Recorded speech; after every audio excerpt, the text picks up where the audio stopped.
Hello dear students, मेरे देश के नौजवानों, कैसे हैं आप लोग। उम्मीद है कि अच्छे होंगे। तो गाइस, आज के वीडियो में बात करेंगे यहाँ पर magnetic field on the axis of current carrying circular coil. एक रिंग, एक लूप कह सकते हैं सर्कुलर कॉयल, जिसका मैग्नेटिक फील्ड ज्ञात करेंगे। इस रिंग के सेंटर में कितना मैग्नेटिक फील्ड है वो हम ज्ञात कर चुके हैं, कैलकुलेट कर चुके हैं, जिसके लिंक आपको वीडियो के नीचे डिस्क्रिप्शन में या फिर वीडियो के एंड में मिल जाएगा, जाके आप देख सकते हो।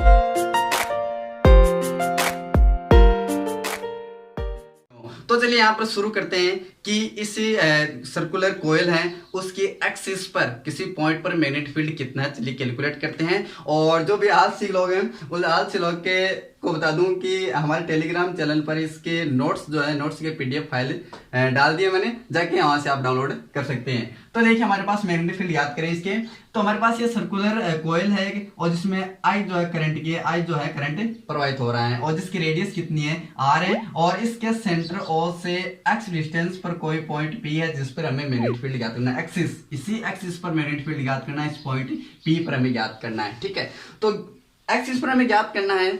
तो हम जानते हैं कि इस पूरे सर्कुलर कोयल के लिए तो ज्ञात नहीं कर सकते कि वो कितना मैग्नेटिक फील्ड है। एक छोटा सा एलिमेंट लेके हम ज्ञात कर सकते हैं। वो छोटा सा एलिमेंट के लिए किसका उपयोग करेंगे? बायो सावर्ट लॉ का। ठीक है, अच्छा बायो सावर्ट होता क्या आपको, तो देखिए Biot Savart law, Biot Savart law क्या बताता है? बायो सावर्ट लॉ बताता है किसी कोई करंट कैरिंग वायर है जिसमें आई मैग्नेटिक फील्ड प्रवाहित हो रही है और इसके किसी एलिमेंट से आर डिस्टेंस पर कोई पॉइंट पी है जिसमें मैग्नेटिक फील्ड ज्ञात करना है, और इन दोनों के बीच में जो एंगल होता है वो कितना होता है? थीटा होता है। ठीक है, तो वो इस छोटे से एरिया एलिमेंट के कारण तो छोटा सा नन्ना सा मुन्ना सा यहाँ पर मैग्नेटिक फील्ड होता है, वो कितना होता है? dB equals to mu naught upon 4 pi और I dl sine theta r square, ये होता है। ये होता है इसकी स्केलर फॉर्म। ठीक है, यदि हम इसकी डायरेक्शन की बात करें, अच्छा डायरेक्शन क्या होगी? पॉइंट पी पर मैग्नेटिक फील्ड की डायरेक्शन क्या होगी? तो उसके लिए हम कौन सा रूल पढ़ते हैं? ठीक है, रूल जो हमने लास्ट में करवा भी चुके हैं, लास्ट वीडियो में। तो दाएं हाथ के हथेली का नियम जो आपने सुना है वो पढ़े, यहाँ पर डायरेक्शन के लिए काम लेते हैं। तो अंगूठा जो है वो इस धारा की डायरेक्शन में रखिए। ठीक है, धारा डायरेक्शन में रखते हैं और जो आपकी अंगुलियां, मुड़ी हुई अंगुलियां जो है, कर्ल करिए इसको, तो आप जिस दिशा में कर्ल होगी वो क्या होगी? मैग्नेटिक फील्ड की डायरेक्शन होगी। ठीक है, जैसे यहाँ पर क्या है, कर्ल किया तो इस मैग्नेटिक फील्ड किधर है? अंदर की ओर। ठीक है, तो इसी प्रकार मैग्नेटिक फील्ड ज्ञात करते हैं। और यहाँ पर एक अल्पांश लेते हैं dl, और इस dl की जो अल्पांश की जो डिस्टेंस है, सॉरी जो डायरेक्शन है वो इस करंट के I की दिशा में होती है। ठीक है, और इसकी डायरेक्शन ज्ञात करने के लिए आपको सबसे इसका महत्वपूर्ण फॉर्मूला वो है इसका वेक्टर फॉर्म। ठीक है, वेक्टर फॉर्म क्या होता है इसका? dB का वेक्टर फॉर्म क्या होता है? म्यू नॉट अपॉन 4 पाई आई dl क्रॉस r।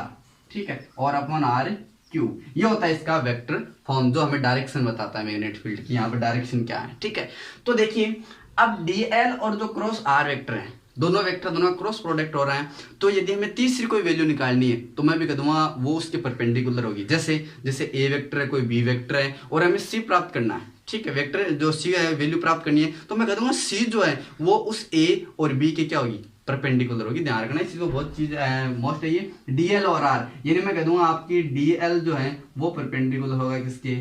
db के, और आपका r वेक्टर है वो भी परपेंडिकुलर होगा किसके? db के। ध्यान रखना इस चीज का। ठीक है, तो अब चलिए स्टार्ट करते हैं। हम इस एक्सिस पर पॉइंट पी पर हम मैग्नेटिक फील्ड याद करना है, आई करंट प्रवाहित हो रहा है, तो हमें यहाँ पे एक एरिया एलिमेंट ले लेते हैं। एक यहाँ से एक एरिया एलिमेंट ले लिया dl, क्या ले लिया मैंने? dl एक एरिया एलिमेंट ले लिया। ठीक है, और इस एरिया के एलिमेंट की डायरेक्शन क्या होगी? धारा के डायरेक्शन में। ठीक है, यानी हमारे पास इमेजिन ये सर्कुलर लूप है। ठीक है, और इसके सेंटर ओ से यहाँ पर एक्सिस पर कोई पॉइंट पी है, उस पॉइंट पी पर मैग्नेटिक फील्ड याद करना है। ठीक है, अब इससे हमें डायरेक्शन की बात करें तो सर्कुलर कॉइल है, इसमें डायरेक्शन देखो, धारा इस प्रकार प्रवाहित हो रही है, तो यानी यहां से सीधी, ऊपर से सीधी इधर। ठीक आई बात समझ में? यहाँ सर्कुलर है और इसके सीधी यहाँ आएगी, यानी इसके मन क्या होता है, यहाँ पर जो विद्युत धारा है उसकी डायरेक्शन में क्या है? हमारे एरिया एलिमेंट है dl है, तो सर्कुलर कॉइल है उसकी धारा की डायरेक्शन क्या है? इस प्रकार। ठीक है, तो यानी dl की डायरेक्शन भी क्या हो जाएगी? ये हो जाएगी धारा की दिशा में, यानी धारा की दिशा यहाँ होगी सीधी ऐसे। ठीक है, तो dl की डायरेक्शन भी क्या हो जाएगी? ये हो जाएगी। अब मैं कह दूं कि यहाँ पर dl और इस पॉइंट से जो है वो इस p को मिला दिया, जिसको मैंने क्या नाम दिया? r नाम दे दिया है। ठीक है, सॉरी r डिस्टेंस है यहाँ पर। ठीक है, तो अब देखिए हमें इस जो एंगल बन रहा है, मैं कह दूं वो एंगल कितना आपका? थीटा है। ठीक है, और वो थीटा एंगल कितना आपका 90 डिग्री है। कितना है 90 डिग्री। कैसे हुआ सर ये 90 डिग्री कैसे होगा, ठीक है, तो मैंने क्या बताया यहाँ पर, देखिए यहाँ पर कि थीटा जो हो 90 डिग्री कैसे होगा। यहाँ पर ये जो डायरेक्शन वो डीएल की है, और मैंने क्या कहा डीएल की डायरेक्शन जो है वो आई की डायरेक्शन है, यानी कोई सर्कुलर लूप है तो उसकी डायरेक्शन धारा की दिशा ऐसे बाहर की तरफ, ठीक है, यानी इस एरिया इसकी बात करें तो ये मक्खी का आज कत्ल होगा मुझे ऐसे लग रहा है, ठीक है, ये डायरेक्शन ऐसे होगा, ठीक है, बाहर निकलेगी ऐसे, तो ये तो किसकी होगी, डीएल की डायरेक्शन कह सकते हैं, धारा की डायरेक्शन कह सकते हैं, ठीक है। अब बात करें यहाँ पर डीएल की डायरेक्शन का, अब ये आर जो है हमने इस पॉइंट को पी से यहाँ पर मिला है, तो आर क्या है, देखिए यहाँ पर सर्कुलर कॉइल है और इसकी डायरेक्शन बाहर इधर है, और आर क्या होगी, आर उस पॉइंट पी से मिल रहा है, यानी समझिए ये आर है, ठीक है, ये आर क्या है, इसके पॉइंट पी से मिल रहा है, ठीक है। अब देखिए यहाँ पर पॉइंट पी से मिल रहा है तो ये भी थीटा नाम दे दिया मैंने।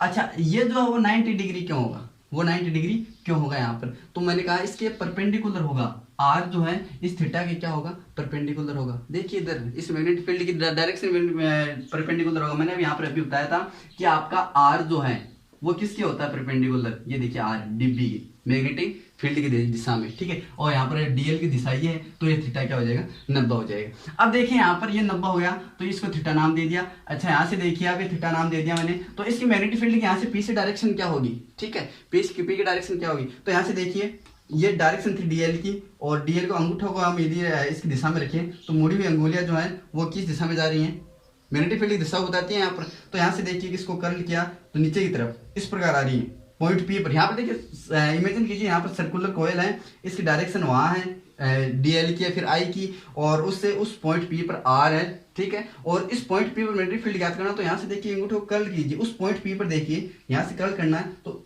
नीचे की तरफ आ रहा है क्या वहाँ पर, तो इसकी डायरेक्शन क्या हो जाएगी, ये हो जाएगी डीबी, ठीक है, ये क्या हो जाएगी, इसकी डायरेक्शन हो जाएगी, मैं कह दूंगा ये डीबी जो है वो भी इसके क्या है परपेंडिकुलर है, किसके, इस आर के, इस आर के डीबी क्या है परपेंडिकुलर है, ठीक है। अब देखिए यहाँ पर यदि यहाँ से इस मैग्नेटिक फील्ड की गणना करना चाहे तो क्या लिख सकते हैं हम, डीबी इक्वल्स टू क्या होता है mu naught upon 4 pi I D L sine theta, और थीटा यहाँ पर कितना है 90 डिग्री, तो 90 डिग्री अपॉन क्या आ जाएगा आर स्क्वायर, तो यहाँ से डीबी क्या आ जाएगा mu naught upon 4 pi I D L sine 90 की वैल्यू एक होती है और आर स्क्वायर, ये हो जाएगा, ठीक है।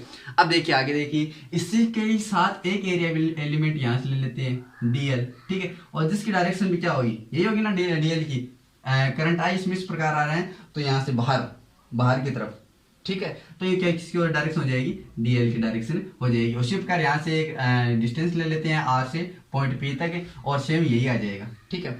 अब यहाँ पर पॉइंट पी को जो है वो हम दो कंपोनेंट में डिवाइड कर सकते हैं, ठीक है। एक तो कंपोनेंट होगा इसका ऊर्ध्वाधर, जो क्या होगा हमारे पास डीबी कॉस थीटा, और नीचे भी क्या होगा डीबी कॉस थीटा, ठीक है, और ये जो होगा हमारे पास वो होगा डीबी साइन थीटा, यहाँ से ये कंपोनेंट होगा, ठीक है, और यहाँ से इधर होगा डीबी साइन थीटा, ठीक है। मैं कह रहा हूँ डीबी कॉस थीटा और डीबी कॉस थीटा जो है वो कैंसिल हो जाएंगे, क्यों कैंसिल क्यों हो जाएंगे, क्योंकि ये विपरीत डायरेक्शन में है और यहाँ पर क्या है दोनों परस्पर समान है, तो कैंसिल हो जाएंगे। हमारे पास जो पॉइंट पी पर मैग्नेटिक फील्ड होगा वो केवल डीबी साइन थीटा के कारण ही होगा, ये तो कैंसिल हो जाएगी। अच्छा, ये समझिए यहाँ पर कोई पॉइंट लिया जिस पर मैग्नेटिक फील्ड लिया, जैसे ये अल्पांश से इस अल्पांश के कारण पॉइंट पी पर मैग्नेटिक फील्ड याद करना है, तो इस अल्पांश के दो कंपोनेंट होंगे, एक तो साइन होगा और एक कोस होगा, ठीक है, और इसके सामने डायरेक्शन में एकदम जस्ट सामने यहाँ पर एक एरिया एलिमेंट है जिसके भी कंपोनेंट क्या होंगे डीबी साइन थीटा और डीबी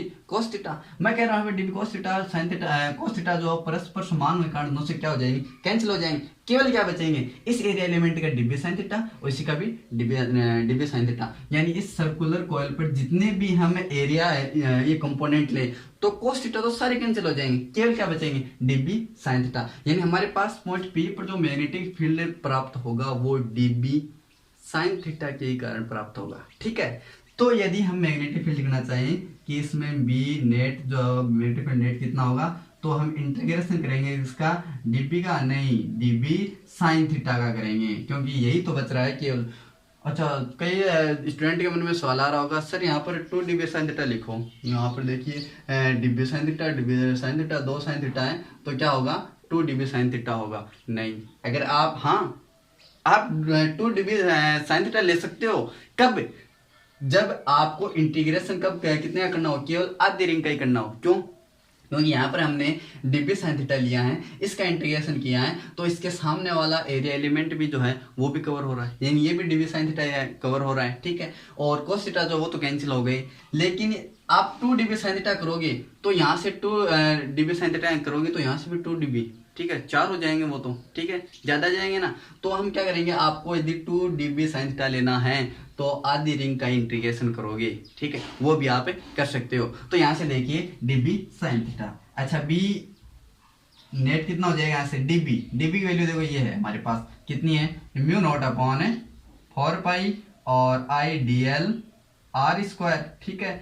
और साइन थीटा कितना है भाई, साइन क्या होता है हमारे पास, साइन होता है हमारे पास परपेंडिकुलर और बट्टे क्या होता है हाइपोटेन्यूस, यानी परपेंडिकुलर कितना है ये आर, इस ट्रायंगल में देखो इसमें, ठीक है, तो ये आर और ये स्मॉल आर, लंब बटे करण, यानी capital r upon small r हो जाएगा यहाँ पर। अच्छा इसमें से जो कांस्टेंट है वो बाहर निकाल लो, ठीक है। तो कांस्टेंट कौन कौन से है, देखिए यहाँ पर मैग्नेटिक फील्ड जो है वो कितना हो जाएगा, अच्छा म्यू नॉट 4 पाई तो कांस्टेंट होता ही है, वो तो हमने बायो-सावर्ट लॉ में पढ़ा था, ठीक है। आगे देखिए आई से पूरे सर्कुलर में एक ही आधार प्रभावित हो रही है, आई भी कांस्टेंट है, बाहर ले लो, ठीक है। आगे बात समझो, ऐसे देखो डीएल को पढ़ा रहने दो, यहाँ से देखिए कैपिटल आर भी कांस्टेंट है, यानी इसकी रेडियस है चारों ओर सेम ही तो है। अच्छा ये ध्यान रखना, ये सर्कुलर कोयल आप जो है वो अक्ष और जेड अक्ष और जेड अक्ष के दिशा में ही है, ठीक है, यानी इस प्रकार रिंग रखी हुई है ये, ऐसे नहीं है कि ये समतल है ऐसे है, ठीक है, इस प्रकार रखी हुई है ये। तो देखिए यहाँ से आई जो है वो कांस्टेंट है और कैपिटल आर भी क्या हो जाएगा आपका कांस्टेंट हो जाएगा, और आर स्क्वायर आर कितना हो जाएगा आर क्यूब भी बाहर ले लेते हैं स्मॉल आर को, क्यों भाई आर कांस्टेंट कैसा हो, ठीक है, कांस्टेंट होगा। यहाँ से इस पॉइंट से ले लो, ये दोनों की आर क्या होगी, डिस्टेंस समान होगी। अच्छा एग्जाम्पल देखिए यहाँ पर सर्कुलर कोयल, ठीक है, और सर्कुलर कोयल जो हमारे पास है उसके कोई एरिया एलिमेंट लिया है तो उसके पॉइंट पी से ये आर है, ठीक है, चलो यहाँ एरिया एलिमेंट ले लिया, इससे आर ले लो, यहाँ एरिया एलिमेंट ले लिया, इससे आर ले लो, ठीक है, कहीं भी ले लो। अच्छा ऐसे समझ नहीं आ रहा तो आप इस सर्कुलर कोयल को उठा के ऐसे रखो, सीधा प्लेन में रखो। अब यहाँ से देखिए गोल है, ठीक है, और इससे प्रत्येक आर जो है वो ये रहेगा ना, और प्रत्येक आर क्या होगा कॉन्स्टेंट होगा। हाँ अब आ गया समझ में सर, हाँ तो देखिए ये आ जाएगा हमारे पास से आर क्यूब, कॉन्स्टेंट बाहर ले लिया।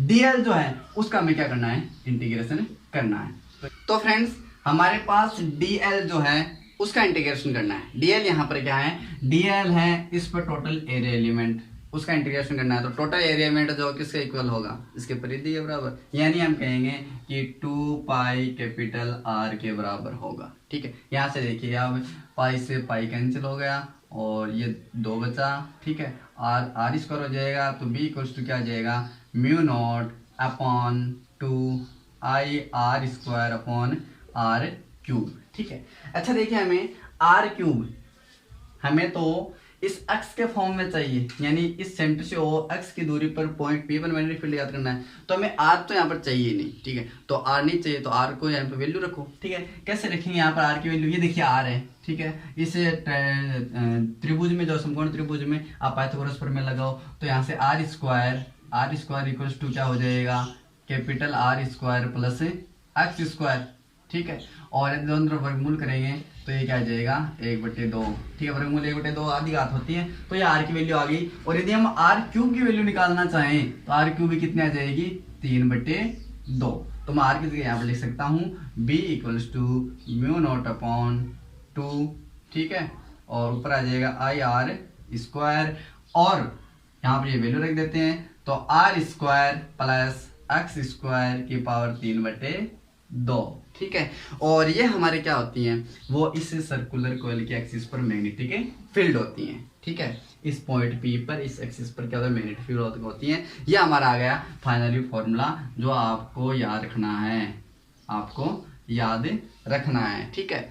अब बात करते हैं इसके ग्राफ की, ठीक है। तो ग्राफ देखिए यहाँ पर थोड़ा सा यहाँ से रफ कर लूँ मैं बायो-सावर्ट लॉ को, तो बात करते हैं इसकी ग्राफ की। तो देखिए ग्राफ ये अक्स या माइनस एक्स और इधर लेते हैं मैग्नेटिक फील्ड बी। मैं कह दूंगा कि इसका ग्राफ जो है वो इस प्रकार होगा, ठीक है ना, इस प्रकार होगा ये।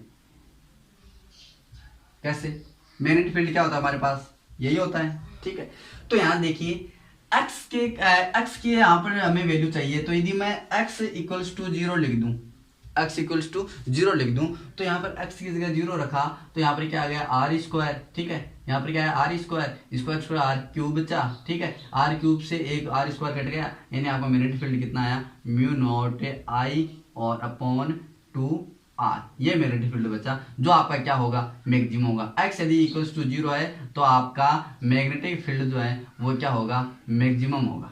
क्या होगा, मैक्सिमम होगा।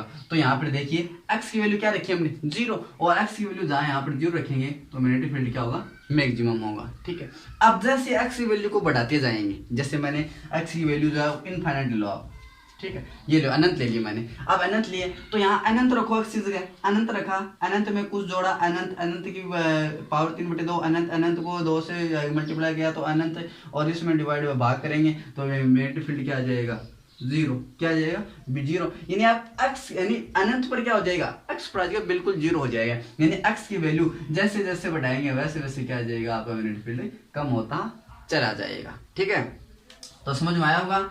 तो अपने हथियार निकाल कर, हथियार ऐसे नहीं कि आप कोई गन निकाल लो, हथियार अपने पेन कॉपी निकाल कर आपको नोट कर लेना, इसको स्क्रीनशॉट ले लेना, या बाद में आप वीडियो को पॉज करके भी लिख सकते हो। ठीक है, तो ये थी हमारी इस सर्कुलर कॉइल की एक्सिस पर मैग्नेटिक फील्ड कितना होता है। तो आई होप कि आपको वीडियो पसंद आया है, पसंद आया तो लाइक शेयर और सब्सक्राइब जरूर करें। मिलते हैं अगले वीडियो में, तब तक के लिए जय हिंद, गुड बाय।